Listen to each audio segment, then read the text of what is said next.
did Solomon bless the assembly in 2 Chronicles 6? This is the question we seek to answer today as we continue our verse-by-verse study of the book of 2 Chronicles on walking through the Bible. The glory of his cross. Today we're going to be discussing 2 Chronicles chapter 6, verses 1 to 11. But before we do that, let's read the passage. If you have a Bible with you, you can turn to 2 Chronicles chapter 6, verse 1. But if you don't have a Bible, don't worry, just follow along with us on the screen.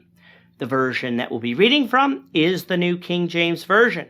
So 2 Chronicles chapter 6, beginning at verse 1.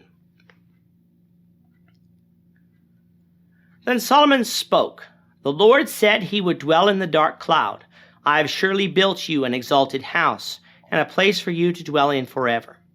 Then the king turned around and blessed the whole assembly of Israel, while all the assembly of Israel was standing. And he said, Blessed be the Lord God of Israel, who has fulfilled with his hands what he spoke with his mouth to my father David, saying, Since the day that I brought my people out of the land of Egypt, I have chosen no city from any tribe of Israel in which to build a house, that my name might be there. Nor did I choose any man to be a ruler over my people Israel. Yet I have chosen Jerusalem, that my name may be there, and I have chosen David to be over my people Israel. Now it was in the heart of my father David to build a temple for the name of the Lord God of Israel. But the Lord said to my father David, Whereas it was in your heart to build a temple for my name, you did well in that it was in your heart. Nevertheless, you shall not build the temple, but your son who will come from your body, he shall build the temple for my name. So the Lord has fulfilled his word which he spoke, and I have fulfilled the position of my father David, and sit on the throne of Israel, as the Lord promised. And I have built the temple for the name of the Lord God of Israel. And there I have put the ark, in which is the covenant of the Lord which he made with the children of Israel. The temple of Solomon is now complete. The ark of the covenant has been placed in it, and the cloud signifying the presence of the Lord filled it, showing Solomon that what was done was approved of God. Solomon said as much in verses 1 and 2, which seemingly belong in the last chapter, saying that surely he has built God an exalted house, a place for God to dwell forever. Now I'm sure the grandiose nature of the temple would have awed Solomon and the people, for up until this point all the Hebrews had was the tabernacle. But seeing the presence of the Lord fill the temple would have been awe-inspiring even more. For remember, none of these people were at Mount Sinai, where the people heard the voice of the Lord thunder. None were led by the pillar of cloud by day or the pillar of fire by night on the way from Egypt to Canaan. And not only did they not see it, but nobody that anyone knew had seen it either. Sure, they had the writings of those things from Moses and later writings by Joshua and Samuel, but reading words on a page is not the same as seeing.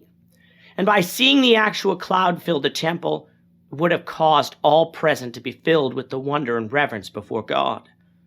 And the same will be true for us when it comes to seeing God in heaven.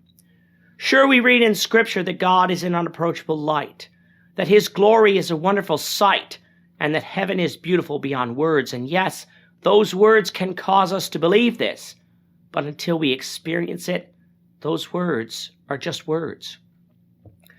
And we will be in complete awe and wonder when we see God, that it will absolutely cause us to worship him in his presence and be completely grateful for his grace, much more so than we are now. And so when Solomon saw all of this, he turned to the people and began to speak. He blessed God before the people as a God who keeps his promises. The promise that Solomon refers to is the promise that God made to David back in 2 Samuel 7, and that we covered again in 1 Chronicles 17 concerning the temple.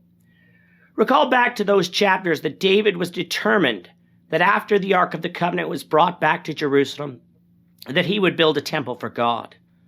Nathan the prophet even approved of David's plans. The problem was, God wasn't consulted.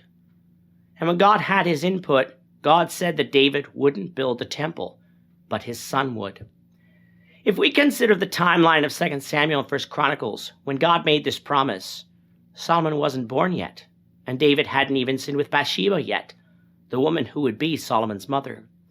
Amnon at that time was David's oldest child and likely would have been king had been a more upright man and not committed such vile acts of sin that eventually led to his death.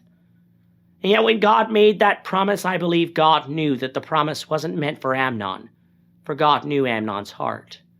That promise was meant for a man like Solomon. When David heard God's plan, David didn't complain. He blessed God and had faith that God would fulfill it. And 4 years after David's death, the temple construction began, and 7 years after that, the temple was finished. Solomon relates to the people that the Lord had said from the time that Israel left Egypt up until the inauguration day of this temple, the Lord had chosen no city from any tribe in Israel in which to build a house that his name might be there. He had only chosen David to be king over Israel. Now this statement might seem confusing, for we know that Shiloh had been chosen in the days of Joshua for the tabernacle to rest there, a fulfillment of Deuteronomy 12, verses 10 and 11. The confusion goes away, though, when we pay close attention to the words. The verse doesn't say that the Lord never chose a place to put his name. It said that the Lord had never chosen a place to build his house, that his name might be there. For over 400 years the Lord dwelt, as it were, in the tabernacle, a tent. He never demanded a temple be built. The tabernacle was enough, something that he told David. However, the temple was allowed to be built, and the Lord's name would be there. And this was not only symbolized by the presence of the Ark of the Covenant, but by the cloud that filled the temple. The Lord God of Israel was a God that keeps his promises. He kept his promise to Abraham, to Moses, to Joshua, and now to David. Solomon trusted in the Lord because of this.